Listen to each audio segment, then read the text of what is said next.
Hi, so today I am demoing how to download the Spina Bifida Association's app, utilize the healthcare guidelines and symptom tracker within the app.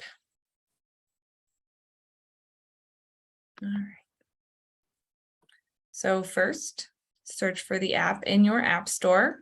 You can type in Spina Bifida Association. From there, when you open the app, you can see a preview of the various pages within the app, what the guidelines look like, what it looks like to ask questions, the symptom tracker, your calendar. As someone who's previously downloaded the app and used it, I am just going to hit download again and open it right up. First thing you can do is go right to the guidelines, which means you don't need to log in, but you can search and view the guidelines without a login here. Because we are working with a group ages 30 and up for today's conference, I'm going to select our age of 18 plus. And we're going to pick the mobility guideline because a question I commonly hear is, how will spina bifida affect me as I age? If you scroll up, you can see the earlier years. But here, when you get to the 18 plus, we see what are the clinical questions related to mobility. From there, we're going to see what the guidelines are for healthcare providers when it comes to mobility for someone who is an adult with spina bifida. And hopefully with additional funding, we can fill some of these research gaps. So what are the outstanding questions when it comes to mobility and spina bifida? So those are the guidelines, but if you want to track a symptom, you do need to have an account. So today I am signing up. I am using a fake name, case manager, with an email that we do have here at the office.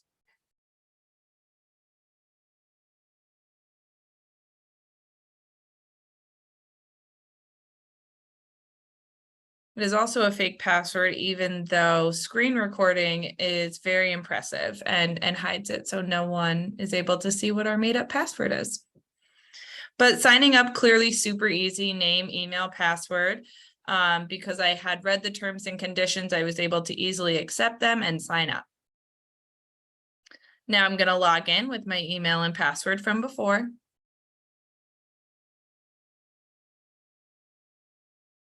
If I can type.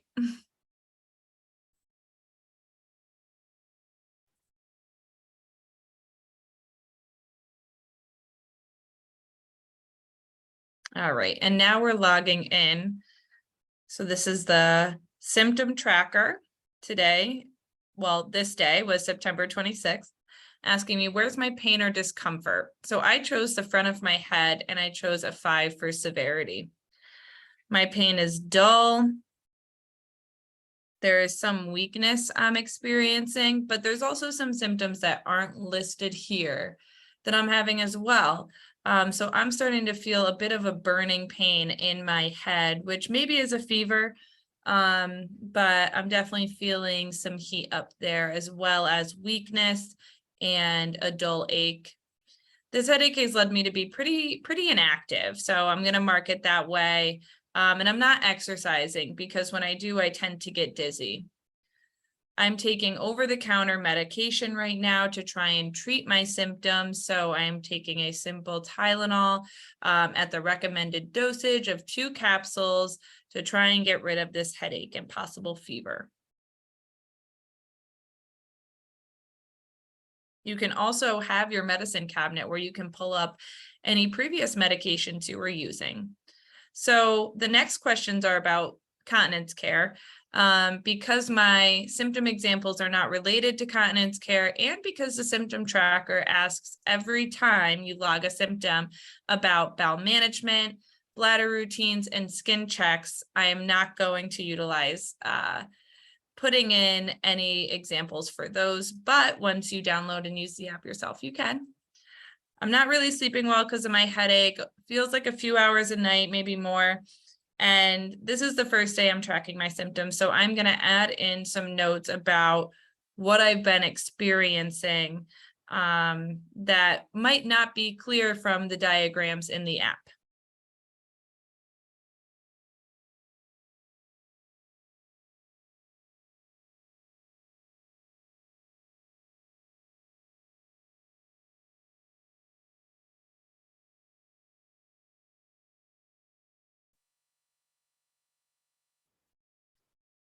So without having spina bifida, this was an example of possible shunt issue that I am starting to document and treat with some Tylenol before calling my physician to discuss further. Something you will see within this app is that there are plenty of times where it tells you, okay, you should be calling your physician with this information as well.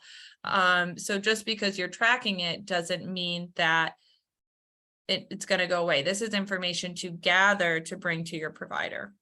So now we're on to some back hip pain. It's only a 2, not a lot of pain. Dull pins and needles, some itchiness as well.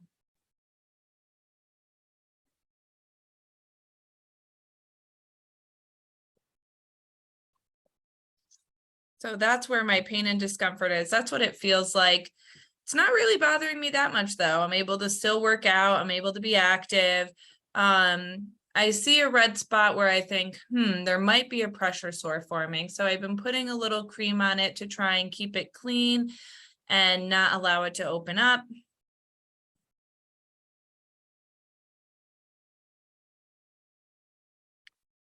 So again, just kind of skipping through the continence care. Everything's going great, no accidents, no problems. But as some of the primary issues with bowel bladder management and skin checks, you will be asked these every time, which I think is a great feature. I am possibly dealing with a pressure source. So here is where I could add a photo of it, as well as that suggestion to call my physician. Not sleeping bad, I feel okay, just a little bit of irritation. And here is where I'm also going to add in some of those notes.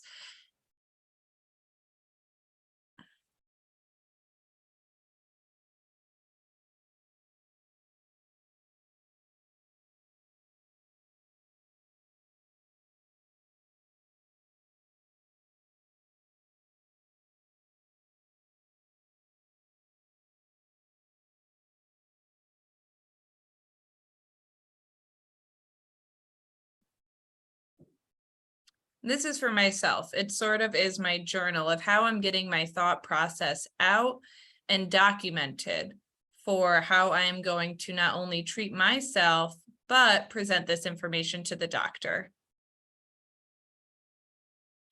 And that is it. Done recording.